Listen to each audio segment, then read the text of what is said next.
za mu ciyar da gidajen fursunoni guda 2 da kuɗin da bai wuce naira 800 ba. Ku zo mu je mu ga yadda ta kasance. Let's go! Shinkafa na siyo buhu 5 da kuma wake kwano 20, sannan na siyo kifi kwatan 2 da rabi. Wannan seasoning ne da kuma kayan spices na hada kifi na gashi nan kamar yadda kuke gani.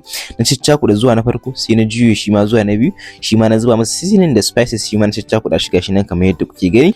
Wow, kai da ganin wannan kifin ba sai an ce maka marinating ya bi jikin shi ba.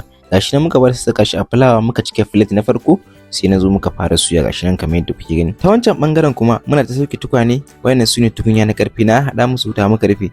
Ta wannan bangaren kuma wannan mai ne cin shinkafa da wake. Gashi nan kamar yadda kuke gani muka fara fito da kuloli na abinci alhamdulillah. Ta wannan bangaren kuma gashi nan muna dora akan mota ga kuma al'ummar unguwa kamar yadda aka saba sun taru. Sai muka ce to aje abu layi sai a zo a fara bada abinci.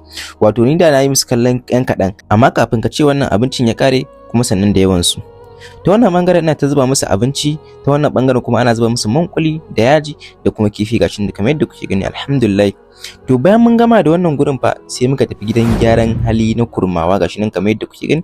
Kamar yadda kuke sani ba shi a shiga a yi musu hoto ko bidiyo. Bayan mun bar nan sai muka tafi gidan gyaran hali kuma na gorin dutse alhamdulillah. Abinci ya kai gare su kuma sun yi godiya, sun ci kifi da salad da kokomba.